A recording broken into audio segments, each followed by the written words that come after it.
BSc part first organic chemistry paper second है और हम ले रहे हैं यूनिट फर्स्ट। इस यूनिट फर्स्ट के अंतर्गत जो नेक्स्ट टॉपिक है जो आज हमको लेना है वो है इंक्लूजन कंपाउंड, अंतर्निहित यौगिक। इन इंक्लूजन कंपाउंड को हिंदी में हम कहते हैं अंतर्निहित यौगिक।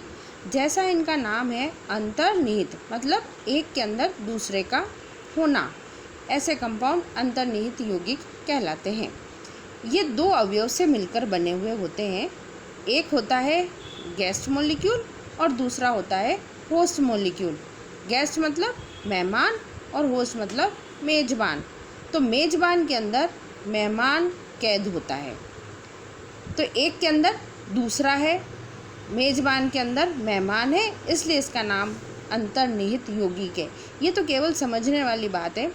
अगर हम इसकी परिभाषा दें, डेफिनेशन इसकी इस तरीके से होगी, किसी यौगिक के जालक के छिद्रों में किसी अन्य पदार्थ के अणु इस प्रकार से फिट हो जाए कि वे दोनों संयुक्त रूप से एक पदार्थ की भांति व्यवहार करें, किंतु उनके बीच न तो कोई रासायनिक क्रिया हो और न ही कोई रासायनिक बंध बने, ऐसे बने हुए यौगिकों को अंतर्निहित यौगिक कहा जाता है।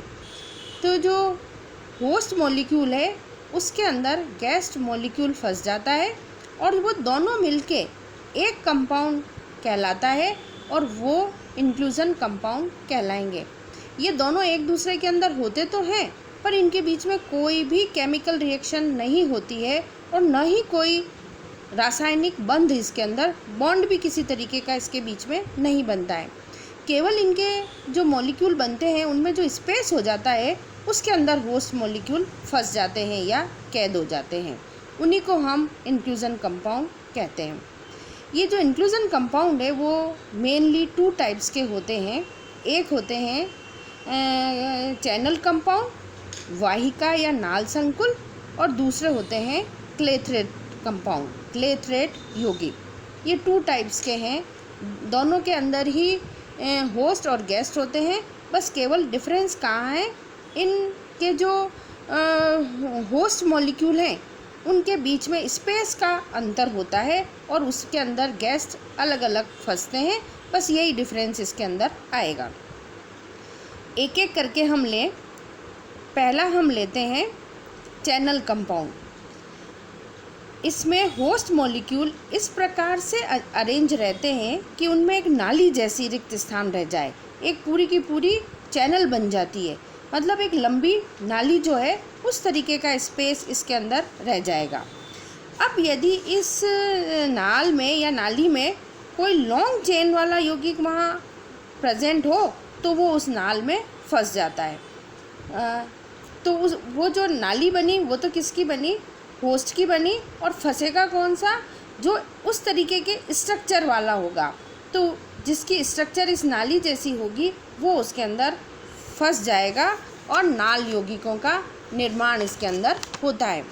इसके लिए जो हम एग्जाम्पल लेते हैं उसके अंदर नॉर्मल चेन वाले एल्केन, अल्कोहल, एल्डिहाइड जो होते हैं वो और यूरिया, ये दोनों मिलके इस नाली टाइप वाले जो है का एग्जाम्पल बनाएंगे। यूरिया जो है वो यूरिया के मॉलिक्यूल हाइड्रोजन बॉन्ड द्वारा जुड़ते चले जाते हैं और एक उनके बीच में नाली जैसी स्पेस बन जाती है और उसके अंदर नॉर्मल चेन वाले एल्केन, अल्कोहल, एल्डिहाइड, ये जो ऑर्गेनिक कंपाउंड है वो उसके अंदर फंस जाते हैं। तो जो होस्ट है वो तो होगा यूरिया और जो गेस्ट है वो होंगे नॉर्मल एल्केन, अल्कोहल, एल्डिहाइड, जो चेन टाइप है वो सारे इसके अंदर आ जाते हैं। तो ये इस नाली टाइप वाले कंपाउंड का एक एग्जाम्पल है। दूसरा उदाहरण हम लेते हैं थायो यूरिया और नॉर्मल एल्केन या फिर ब्रांच्ड एल्केन का। थायो यूरिया के अंदर एक्चुअल में जो सल्फ़र है उसकी साइज़ थोड़ी बड़ी होती है, इस कारण से जो होस्ट मॉलिक्यूल की जो साइज़ आएगी वो थोड़ी सी उसके अंदर बड़ी हो जाती है। तो इस जो इंटरस्टिशियल स्पेस या हम कहें जो जगह बनी है वो थोड़ी सी चौड़ी हो जाती है। सल्फ़र के कारण। तो अब इसके अंदर नॉर्मल एल्केन के साथ साथ ब्रांच्ड एल्केन जो है वो भी उसके अंदर फंस जाते हैं। तो इसके अंदर होस्ट जो है वो तो बन जाता है थायोयूरिया और गेस्ट बन जाते हैं नॉर्मल एल्केन या फिर ब्रांचडेन। और ब्रांच वाले क्यों आए? क्योंकि थायोयूरिया के अंदर सल्फ़र की साइज़ थोड़ी बड़ी होती है, चौड़ी होती है, इसलिए इसके अंदर ब्रांच वाले भी आ जाते हैं। तो ये दोनों एग्जाम्पल इस चैनल टाइप के कंपाउंड के उदाहरण हैं। सेकंड टाइप आती है और वो है क्लेथरेट कंपाउंड या क्लेथरेट यौगिक। इसको भी अगर हम डिफ़ाइन करें तो इस प्रकार के कंपाउंड में होस्ट मॉलिक्यूल इस प्रकार से व्यवस्थित रहते हैं कि उनके बीच में छोटा सा छिद्र रह जाता है और उस छिद्र में गेस्ट मॉलिक्यूल फिट हो जाते हैं। इसमें गेस्ट मॉलिक्यूल छोटी साइज़ के होते हैं जो लेटिस के छोटे छोटे छेद में फंस जाते हैं। इनमें भी होस्ट व गेस्ट के बीच में कोई रिएक्शन नहीं होती है। ये उसी समय बनते हैं जब होस्ट की क्रिस्टल स्ट्रक्चर बनते समय गेस्ट मॉलिक्यूल भी प्रेजेंट हो। कहने का मतलब ये है कि जो हमने चैनल टाइप के कंपाउंड ली उसके अंदर जो स्पेस बनती है वो थोड़ी ज़्यादा लंबी बनती है और क्लेथरेट कंपाउंड के अंदर जो स्पेस होस्ट मॉलिक्यूल की होती है वो छोटे छोटे छेद में होती है, वो छोटे साइज़ में होती है।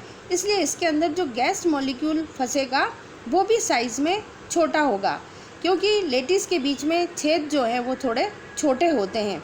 इसलिए गेस्ट जो आता है वो भी छोटी साइज़ का ही आता है। इसका जो हम उदाहरण लें वो लेते हैं हम क्यूनोल मॉलिक्यूल। और जो क्यूनोल मॉलिक्यूल जो हैं वो हाइड्रोजन बॉन्ड द्वारा जुड़े रहते हैं और वो जब जुड़ते हैं तो उनके बीच बीच में भी स्पेस रह जाती है और उस स्पेस के अंदर sulphur dioxide, carbon dioxide, H2S, argon, इनके मॉलिक्यूल उसके अंदर बंद हो जाते हैं। तो ये क्लेथरेट कंपाउंड के एग्जाम्पल हैं।